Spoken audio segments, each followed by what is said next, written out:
The speed of sound is 340 meters per second. Depends a little bit on the temperature, about 770 miles per hour. When I speak to you, my sound reaches you with that speed. I produce a certain frequency here, certain number of oscillations per second. They reach you, your eardrum starts to oscillate with the same frequency, and you hear that tone. I have here a tuning fork, which oscillates 440 times per second. Your eardrum oscillates 440 times per second, you hear this tone. Here I have 256 oscillations per second. Your eardrum is now shaking, going back and forth 256 times per second. If you stay where you are and you don't move, and I move these tuning forks, you will hear a different frequency. And that's what we call Doppler effect. If my sound source approaches you, you will hear a frequency f prime, which is larger than the frequency of the tuning fork. If it moves away from you, which I will call receding, then f prime equals lower frequency. For instance, I move to you a sound source, I call that a transmitter, with a speed of about 1 meters per second. Transmitter is the sound transmitter. Then, if it approaches you here, you will hear f prime, which is 1.003 times f. This 3 here is the one part out of 340 that you get an increase in frequency. If I move it away from you, then f prime would be 0.997 times the frequency of the source itself. You stay where you are. I have here a tuning fork which generates 4,000 hertz, very high frequency. If I move it to you with a speed of 1 meter per second, which I can do, then you get an increase in pitch of 0.3%. That makes it 4,012 hertz. And when I move it away from you, there is a decrease of 0.3%. And you can clearly hear that difference. I will first make you listen to the 4,000 hertz without my moving. Can you hear it? Very high frequency. Is it painful, really? High frequency. Most of you are young enough, you should be able to hear 4,000 hertz. Okay, now I'm going to move it to you, 1 meter per second, and away from you.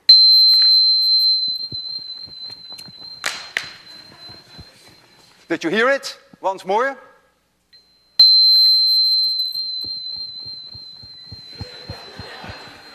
When it comes to you, it's clear that the frequency goes up, and when it moves away from you, the frequency is down.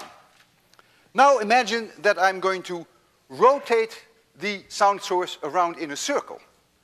Now the sound that you receive, the frequency that you receive, will change in a sinusoidal fashion. If this is that circle, and this is the radius of that circle, and if you are here in the plane of the circle, then when the source comes straight to you with a velocity v, let's say it's a uniform circular motion, f prime will be larger than f, and it will in this case reach a maximum. When it is at 90 degrees relative to you, I don't have to give it a vector notation, f prime equals f. When it moves away from you, f prime is smaller than f, you hear a minimum, and when it is here again, when the angle between the velocity and your direction is again 90 degrees, then f prime equals f again. And so this phenomenon is called the Doppler effect. So if I twirl it around, you will hear a sinusoidal fluctuation in f prime. Suppose I plot as a function of time f prime the way you will receive it. You sit still, but I'm going to move a sound source around like this. Then you will have a curve that looks something like this. some sinusoidal, cosinusoidal fluctuation, f prime. This will be the value f produced by the sound source itself. This will be f prime maximum, and this will be f prime minimum. If you could record this, there is an amazing number of things that you can deduce from this curve. First of all, you can measure f prime max divided by f, because you see this curve, so you know what f is and you see what f prime max is, and that should allow you to retrieve immediately the velocity of the transmitter. If that number were 1.003, then you know that the speed in the orbit was 1 meter per second. So this ratio immediately gives you the transmitter velocity. This time separation gives you immediately the period of rotation. But since 2 pi r, if r is the radius, divided by the velocity of the transmitter, since that is the, or I can reverse it, it doesn't matter, 2 pi r divided by the time to go around is the velocity of the transmitter. Since you know the velocity of the transmitter from this ratio, since you know the period, which is this, you now also find the radius r. So from that curve, and keep that with you because it's going to be important in what follows, we can derive three things: the radius, the period of rotation, and the speed of the object as I twirl it around.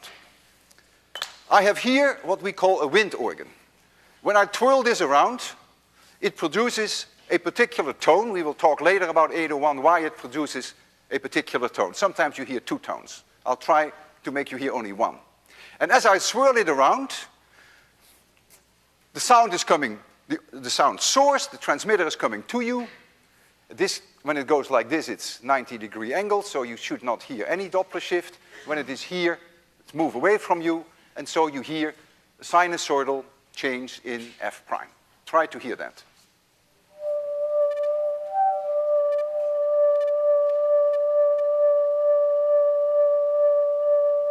Can you hear when it's coming to you that it's higher pitched than when it's going away from you? Can you hear that? Just say no if you don't hear it. Not very clear.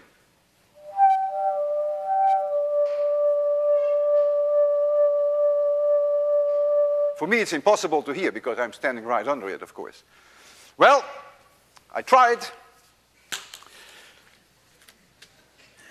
I now want to change to electromagnetic waves.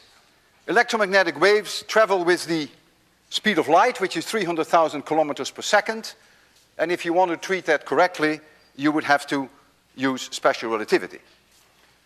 In the case of sound, I stressed repeatedly that you in the audience should not move, but that the sound source is moving.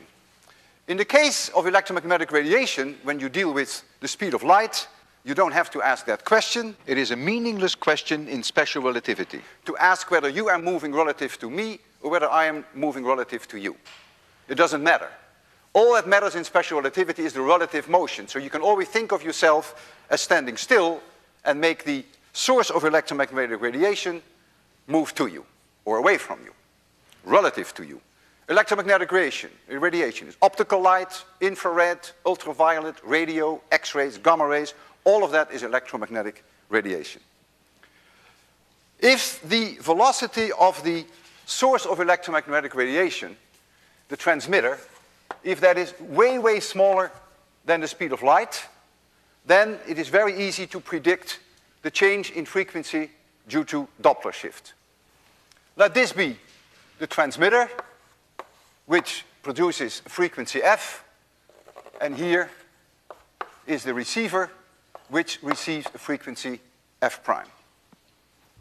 And let the velocity of the source of electromagnetic radiation be v. I could put transmitter here, but we can drop that index, and let this angle be theta. Then this is the component in u direction. We call that the radial component, which is v cosine theta.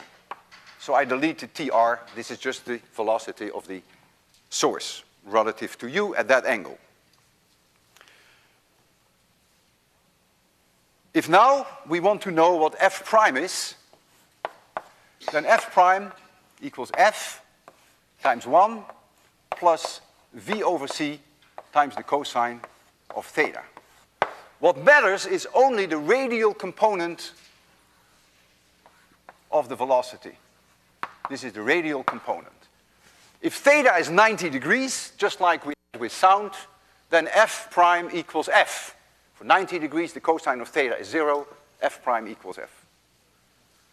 If theta is smaller than 90 degrees, then it's coming towards you, then f prime equals larger than f.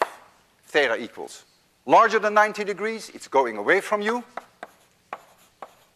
then f prime equals smaller than f. You would get a similar equation for sound by replacing this c by the speed of sound. But I want to stress that this only holds for electromagnetic radiation if v over c is much, much smaller than 1.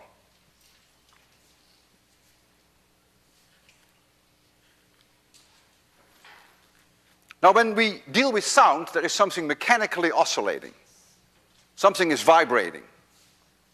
With electromagnetic radiation, charges are vibrating, electrons are vibrating.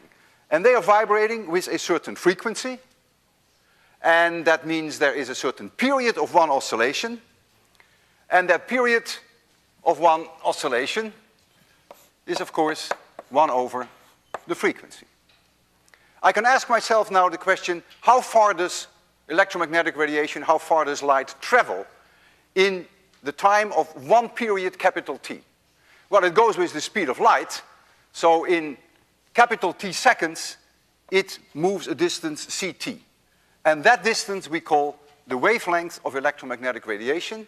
Lambda equals ct, for which you can also write c divided by f.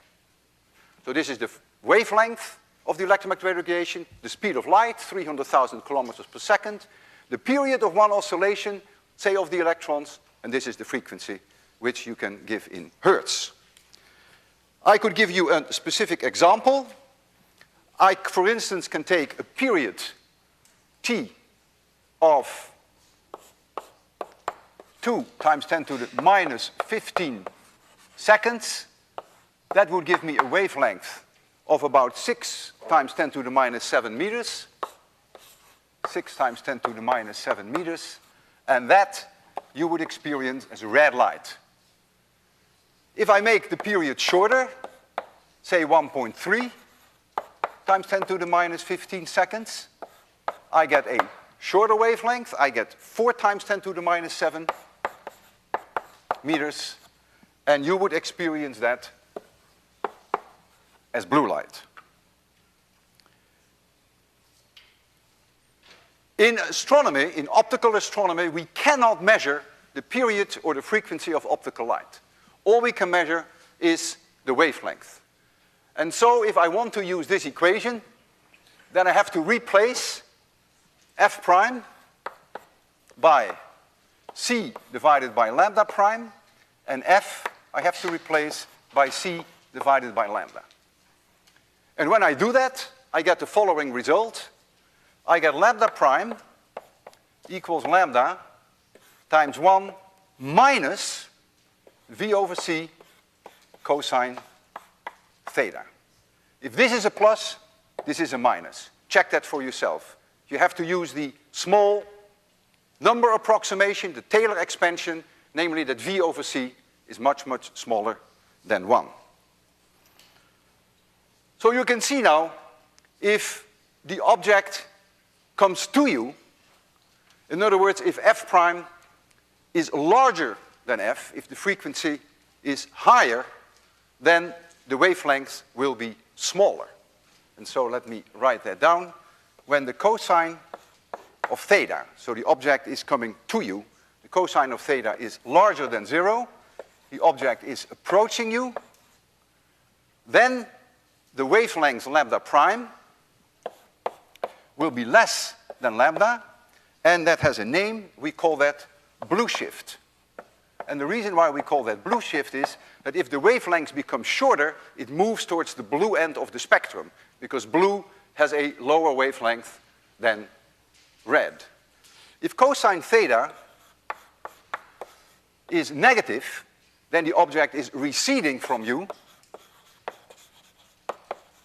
Then lambda prime is larger than lambda, and we call that redshift. These are the terms that astronomers use all the time. When you make a spectrum of a star, you can do that using prisms or by other means, and you look at the light intensity as a function of wavelength. So here is the light intensity as a function of wavelength. Then you may expect to see some kind of a continuum, but in fact what you do see is superimposed on a continuum. You see sometimes very sharp absorption lines, black missing light, called absorption lines. And these absorption lines correspond to elements in the atmosphere of the star. In fact, if you see the absorption lines, you can tell what kind of elements are present in the star. Some are very characteristic absorption lines for hydrogen, some for calcium, some for silicon, some for magnesium, and so on. It's actually interesting that when you look at the spectrum of the sun, when people did that first, when they had the means of doing that, they found absorption lines in the spectrum of the sun which could not be identified. They had never been seen here on Earth, these lines, and so they called these lines after the sun. The sun is Helios, and so they called it helium. So helium was first discovered on the sun before it was later discovered on Earth, by looking at the absorption lines of the solar spectrum. If a star moves to you, then all the lines, every single line will be blue shifted, and if the star moves away from you, all the lines will be red shifted. If you take an example, if lambda prime divided by lambda, and you pick any one of those lines, it doesn't matter which you pick, because they will all do exactly the same. If this were, for instance, 1.00333, I just pick a very nice number, that means lambda prime, as you see, is larger than lambda. The wavelengths get longer, so we have a redshift, and you substitute that in that equation, then you'll find that the velocity at which that star is moving relative to you, that gives you immediately the answer there, equals minus 0.00333 times the speed of light, c, and that is minus 100 kilometers per second. And the minus then reminds you that the object is receding from you. So that gives you a redshift. I just wrote down that the velocity v is minus 100 kilometers per second. It's of course v cosine theta that is minus 100 kilometers per second. It's the radial velocity. That's all you can measure. You have no information on theta. So it is this component, v cosine theta, which we call the radial velocity, that is minus 100 kilometers per second.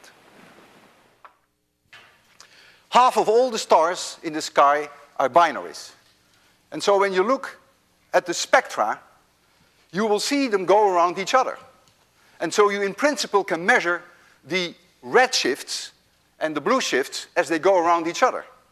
You see Doppler effect. If they come to you, you see blue shift. If they go away from you, you see red shift.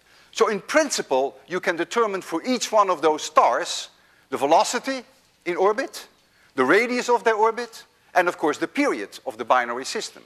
So it's an extremely powerful tool in astronomy if you have a binary system when the stars exactly do this to determine all these quantities that you would like to know. I first would like to show you now some slides.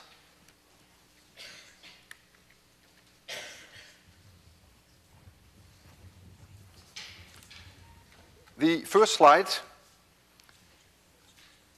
Oh, I have to lower the screen, by the way. That would help, wouldn't it?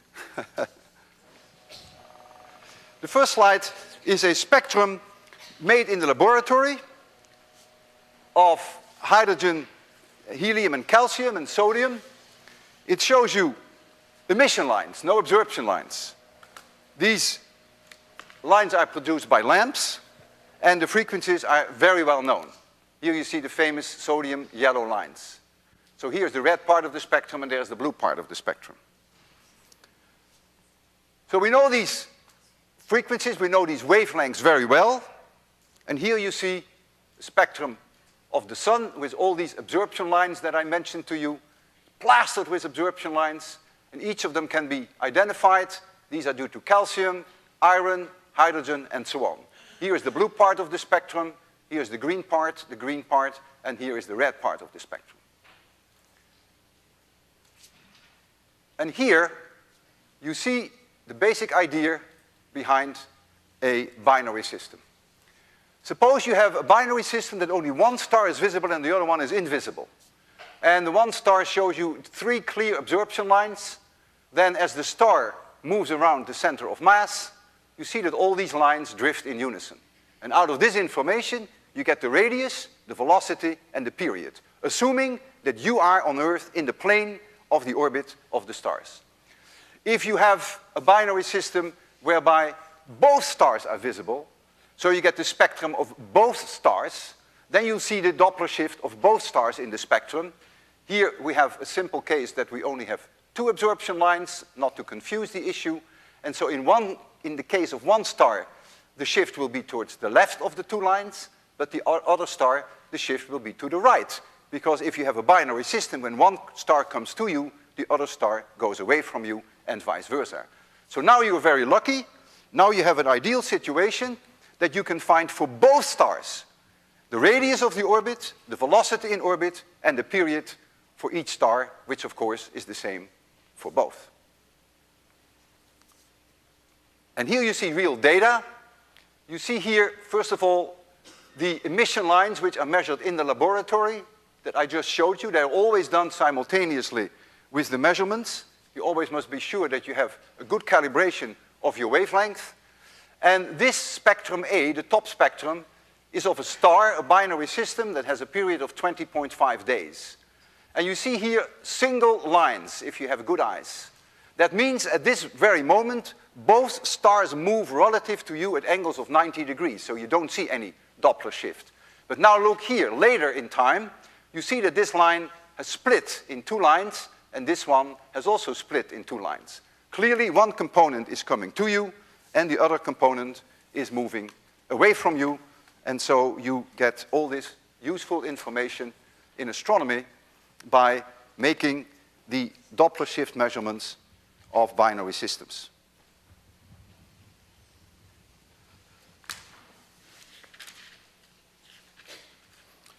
I want to pursue the idea of binary stars. They give us not only the information that we want regarding the orbit, but there is even more that we can get out of it, which is even more exciting. So I will remind you what a binary system looks like.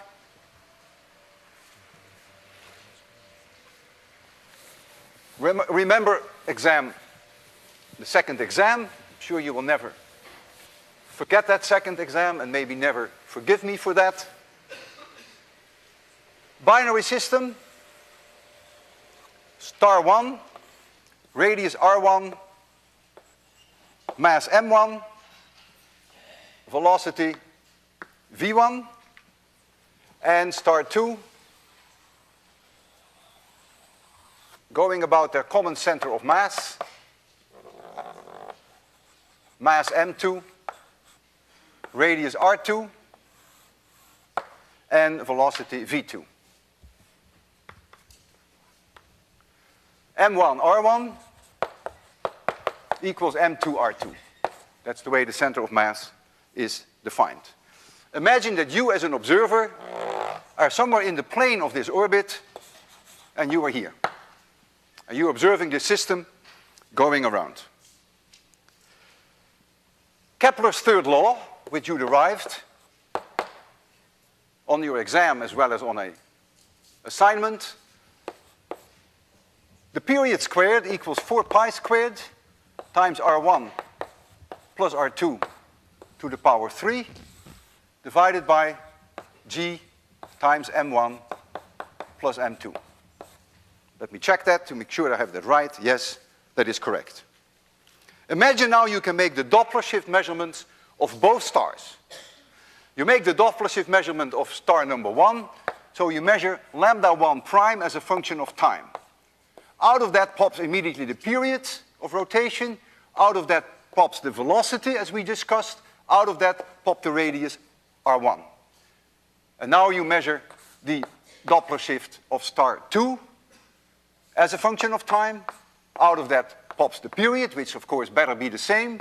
Out of that pops its velocity in orbit, and out of it pops its radius. All these things come out of the Doppler shift measurements. But if you know R1 and you know R2, then you also know R1 plus R2. So you know this part in Kepler's third law. Since you also know the period, you can find what M1 plus M2 is. So now you get an extra bonus. You know now what the sum of the mass of the two stars is in the binary system. But you also know that M1R1 is M2R2. So now you have two equations. You know what M1 plus M2 is, and you know this equation, and you can solve for M1 and M2, which is an amazing thing when you come to think of it. So we finally end up with the mass of star 1 and the mass of R2. All this comes out of Doppler shift measurements. The velocities, the radii, the periods, and even the masses of these objects. Now, if you as an observer on Earth are not exactly in the plane of the orbit, then the situation is a little bit more complicated, and I will not discuss that here today, because in principle, it doesn't affect the idea behind Doppler shifts, but for astronomers it is very important. It's really a nuisance, but I will not discuss that in any detail. I want to discuss a fascinating application that we have in X-ray astronomy, namely we have X-ray binaries. What is an X-ray binary? Well, it is a binary system. This is a star not unlike our sun, has a certain mass, has a certain radius, and it is in orbit, let's say with a neutron star, even though it could be a black hole. But for now, let's just assume it is a neutron star. And if these two masses are the same, which I only use for the sake of simplicity, in practice they could be very different, then there is a point between these two, right in the middle, whereby the gravitational pull in one direction is the same as the gravitational pull in the other direction. And we call that the inner Lagrangian point. In other words, if you were there, the neutron star would pull at you with exactly the same force as the other star. So you wouldn't know where to go. If this inner Lagrangian point lies below the surface of this star, that means if the stars are a little closer than I have drawn them here, then the matter of this star will fall towards the neutron star, because the pull in this direction is then larger than the pull in this direction. Now, of course, this system is a binary system. They go around in the plane of the blackboard, say, and so this matter cannot fall radially in, but it will fall in and spiral in and forms what we call an accretion disk around the neutron star. This is called the accretor, and this is called the donor. There's mass transfer from the donor to the neutron star. Oops, I just noticed I misspelled the word accretion. There is an R in accretion. And as that occurs, there is a tremendous amount of energy that is released. I want to blow up the neutron star. Very simple 801 considerations now. What comes is extremely pedestrian. This is the mass of the neutron star. And this is the radius of the neutron star. And I take a little bit of matter, m, and I drop it from a large distance onto the neutron star. At what speed will that little piece of matter reach the neutron star? You should almost be able to close your eyes and give me that answer right now. The kinetic energy, when it reaches the neutron star, equals 1/2 m v squared. That is the speed at which it will crash onto the neutron star, and that must be m neutron star g divided by the radius of the neutron star. You always lose your m, And so you'll find that the speed at which it reaches the neutron star is the square root of 2 m neutron star times g divided by r neutron star. You should remember this equation. This was the equation that we had for escape velocity. If you are here and you go back to infinity, you need exactly that speed. So if you fall in from infinity, that is exactly the speed at which you reach the neutron star. It should obviously be the same number. And you don't really have to be infinitely far away. You just have to be much further away than the radius of the neutron star. When this matter crashes onto the neutron star, the kinetic energy that is released is 1/2 mv squared. It is converted to heat. And to give you some feeling for the incredible power of a neutron star, if you make this little m as little as 10 grams, think of it as a pretty full-size marshmallow, and you throw a marshmallow from a large distance onto a neutron star, the energy that is released is comparable to the atomic bomb that was used on Hiroshima. A 10-gram object thrown onto a neutron star. The reason being that this velocity becomes enormously high. If you put in for the neutron star a mass of about 3 times 10 to the 30 kilograms, and you take for the radius of the neutron star about 10 kilometers, you will find that that velocity becomes about 2 times 10 to the 8 meters per second, which is about 70% of the speed of light. And because of this enormous speed, 1/2 mv squared is horrendously high. It is a conversion of gravitational potential energy to kinetic energy, and then ultimately to heat. Now, nature is transferring mass at an extraordinarily high rate in many of these binary systems. There are at least some 100 or so that we know in our own galaxy. The mass transfer rate, which I call the MDT, so that is the transfer rate from the donor onto the neutron star, that transfer rate is roughly 10 to the 14 kilograms per second. There's a horrendous mass transfer rate. You can calculate by multiplying it with 1/2 v squared how many joules per second are released in the form of kinetic energy. That means in the form of heat. And I call that the power of that neutron star. And that then, for this mass transfer rate, that's about 2 times 10 to the 30 joules per second, which is watts. And that is about 5,000 times larger than the power of our own sun. But the temperature of this neutron star, because of this enormous amount of energy release, the temperature would reach values of about 10 million degrees Kelvin. And at that high temperature, the neutron star would emit almost exclusively X-rays. You and I are very cold bodies, only 300 degrees Kelvin. We radiate electromagnetic radiation in the infrared part of the spectrum. We have warm bodies. When you hold someone in your arms, you can feel that.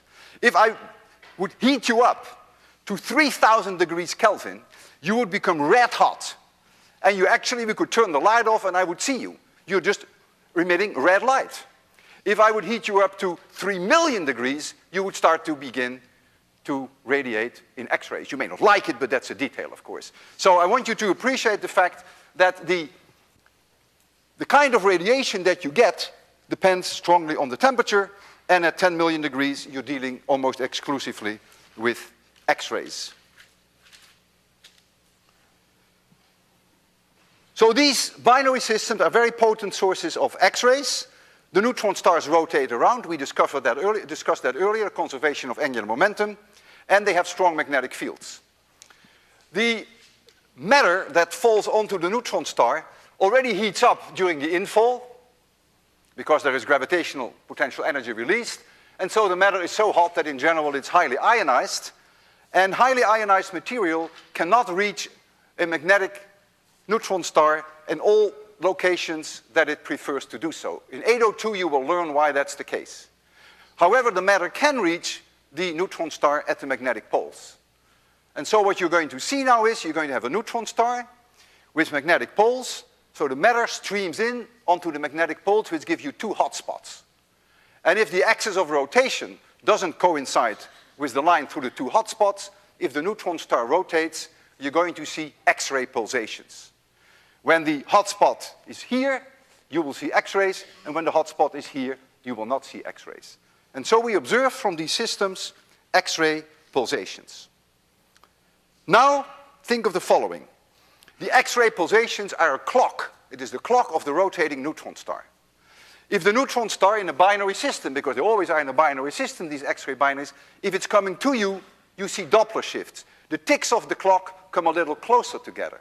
If the neutron star moves away from you, the ticks of the clocks are a little bit further apart. That is exactly what Doppler shift is all about.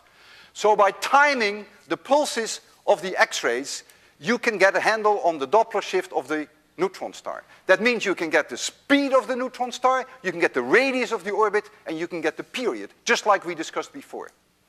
But now you take an optical, the X-ray observations, by the way, have to be made from outside the Earth's atmosphere, because X-rays are absorbed by the Earth's atmosphere. Now you take an optical telescope and you look from the ground, and now you see the optical spectrum of the donor. And what do you see in the donor? You see these absorption lines. And as the donor moves around the center of mass, these absorption lines move back and forth. The Doppler shift of the donor. So you know the velocity of the donor, you know the radius of the donor, not the radius of the donor, you know the radius of the orbit, and you know the period. So now you have a situation that I just described earlier, that you have the Doppler shift of both objects. And remember, I told you that you also get the masses. You get the mass of the donor and the mass of the accretor. Before I go ahead, let me show you some slides. So we have to lower this again, if that's possible. Yeah.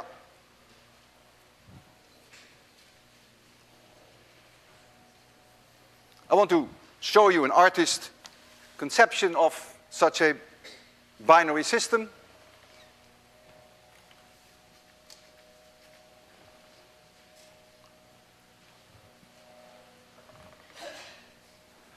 So this is what it may look like. You see the donor there, and you see the neutron star right here, so small, of course, that it's invisible, and this is the accretion disk. Swirls in the matter, ends up on the neutron star. And this is another view that gives you an idea of the donor, and then the swirl of matter, and then it swirls in and ends up here on the neutron star. And here, you see data that were obtained in 1971. It's clear evidence for the existence of these rotating neutron stars with these X-ray hotspots. You see here the observed X-ray intensity as a function of time. And the actual data are these very thin lines, and this bold line was drawn over by the authors to convince you that you see a signal which is highly periodic. The time from here to here is 1.24 seconds. This object was called Hercules X1. So this is one of the magnetic poles, and this is the other magnetic pole. One magnetic pole and the other magnetic pole. So you see here unmistakably the rotation of the neutron star and the X-ray pulsations.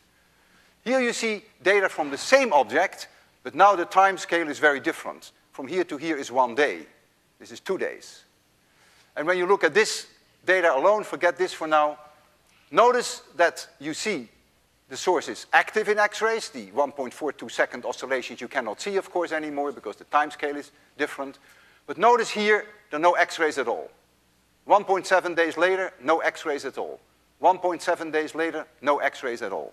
And so what you're looking at here are what we call X-ray eclipses. When the neutron star moves behind the donor star, all the X-rays are absorbed by the donor star, and you get X-ray eclipses.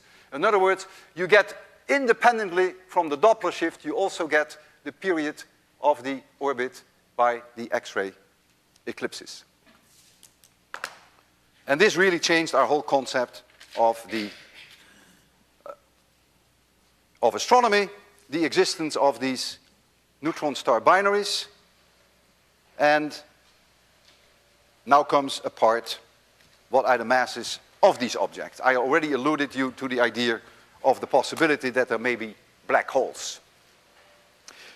All the mass measurements that have been done to date of these neutron stars, where you see the pulsations, all of them are very close to 1.4 solar mass. And there's a good reason for that. That's not an accident. In 1930, the physicist Chandrasekhar predicted that white dwarfs could not exist if their mass is larger than 1.4 solar mass. It was a quantum mechanical calculation for which he received in 1983 the Nobel Prize. Remember, we discussed white dwarfs earlier. A white dwarf has about a radius of 10,000 kilometers, about the same as the Earth. And imagine that you have a white dwarf, and you add matter to the white dwarf, and you pass the 1.4 solar mass mark, then the white dwarf will collapse and becomes a neutron star. And so when we measure the masses of neutron stars, it turns out, maybe somewhat by surprise, that they're all very close to 1.4. If you could add more matter to the neutron star by accreting more and more matter, and you reach the point that the neutron star becomes as massive as 3 times the mass of the sun, we believe that the neutron star can no longer support itself and becomes a black hole. And so now comes the question, what is a black hole? A black hole is the most bizarre object that you can imagine, and it is something that you want to stay away from too. A black hole has no size, unlike a neutron star. It has no size, but it does have mass. And it has a lot of mass. 3 times the mass of the sun, 10 times the mass of the sun, 100 times the mass of the sun. So it has mass, but it has no size. We identify around the black hole a sphere with radius r, which we call the event horizon. Imagine you are at the event horizon and you want to get away from the black hole. What kind of speed do you need? You should be able to give me that answer immediately. The escape velocity must be 2 mg divided by the radius of that event horizon. In other words, the radius of the event horizon itself equals 2 mg divided by c squared. If you tell me what m is, I will tell you what the radius of the event horizon is. I went a little fast here. I skipped an important step. V is the escape velocity from the event horizon, which is at a distance capital R from the mass m. So we see that here. Now this escape velocity can never be larger than the speed of light. So the maximum value possible is c. And if now you look at this part of the equation and you take the radius on one side, you'll get that the radius of the event horizon equals 2 mg divided by c squared. And that's how I found that equation. Sorry that I went a little too fast. If m is the mass of the Earth, the radius of the event horizon is 1 centimeter. If m is the mass of the sun, the radius of the event horizon is 3 kilometers. If m is 3 times the mass of the sun, the radius of the event horizon would become 10 kilometers. It scales linearly with the mass. If you were inside the event horizon, you could never escape the black hole, because you would need a speed which is larger than the speed of light. Therefore, you can never escape from inside the event horizon. Nothing can get out of it. Not X-rays, no radio emission, no light, nothing. Once you're inside the event horizon, you've had it. You cannot escape it. And so the question now that comes up, can we see X-rays from a black hole? Because if nothing can come out of a black hole, how can we see X-rays? And the answer is yes, we can. Because as long as the matter that swirls in is outside the event horizon, it would still be very hot, because gravitational potential energy would already have been released. It would be very hot, and it would emit X-rays. So we can see X-rays outside a black hole. However, you will never see pulsations, because a black hole has no surface, like a neutron star. So there's no such thing as 2 hotspots which rotate around. And so now comes the problem for astronomers. How can you determine the mass of the accretor if the accretor is not a pulsating neutron star, but if the accretor is a black hole? Well, you can only now measure the Doppler shift of the donor, because the donor in general is quite well visible. It's an optical star. But you will not be able to measure the Doppler shift of the black hole, no pulsations. If, however, an astronomer can make an estimate of the mass of that donor, then you will find the mass of the accretor. In other words, instead of having the Doppler shift measurements of both stars, the neutron star and the donor star, which gives you the mass of two stars, now you have to settle for the Doppler shift of only the donor and the mass of the donor itself. And if you have a reasonable idea of what that mass will be, then you can find the mass of the accretor. And there is a very famous case, that was the first one discovered in the early 70s, which is called Cygnus X1. Cygnus X1 is an X-ray binary which has an orbital period of 5.6 days. The Doppler shift measurements of the donor were made, and astronomers, simply looking at the spectrum, at the absorption lines and the structure of the absorption lines and the kind of absorption lines, were able to say, yeah, the mass of the donor is probably approximately 30 solar masses. And with that information and with the Doppler shift, you can now arrive at the mass of the accretor, and that is, in this case, oh, by the way, there's an R missing in the word accretion there, and that mass turns out to be about 15 solar masses. Now, when this was found in the early 70s, most people concluded this has to be a black hole. It is a very compact object, otherwise it wouldn't emit X-rays in the first place, and clearly, if the mass of that compact object is way larger than 3 solar masses, then there is no doubt in our minds that this is a black hole. Since that time, many black hole X-ray binaries have been discovered.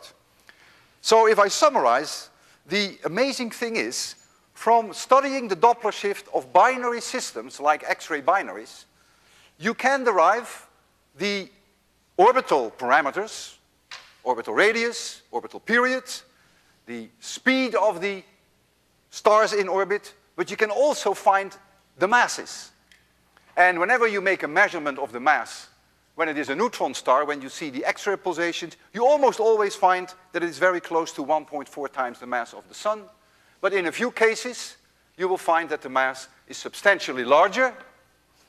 Admittedly, you have to do without the Doppler shift then of the accretor, but you have to use some other information, and then you can conclude in most cases with pretty good confidence that you're dealing with something like bizarre as a black hole, which you can only define the event horizon, and you can never escape a black hole when you're inside the event horizon, because that is when the escape velocity would be larger than the speed of light. So this is the escape velocity. If you set that equal to c, then you can solve for the radius of the event horizon, and out of it pops this equation. I would like to show you now a slide of Cygnus X1, which is the oldest known black hole X-ray binary.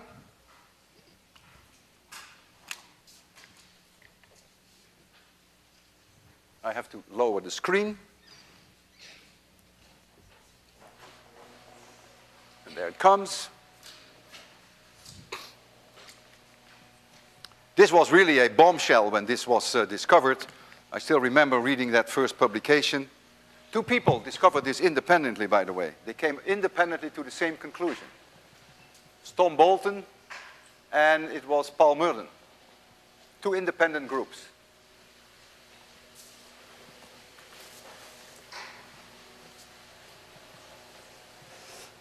All right, here is an optical picture. It is a negative, so you see the stars dark and you see the sky bright. And right here is the star that is Cygnus X1. It's the donor. It is a very large star, a supergiant, huge radius, and it is believed to have a mass of 30 times that of the sun. You see here a close-up. This is not the companion, believe me. This is just an image of that star. The position was hard to get an accurate position. Various groups made a major contribution to finding the position. One of the rocket flights of MIT found a position that is quite precise, and there was no doubt later, when the orbital period was found of 5.6 days, there was no doubt that this was the X-ray source. And so this is a system whereby you can only see the donor in the optical light. You can measure the Doppler shift of the donor. And by looking at the spectrum of this star alone, you come to the conclusion that the mass must be about 30 solar masses. And then you can argue that the invisible X-ray source must be a black hole.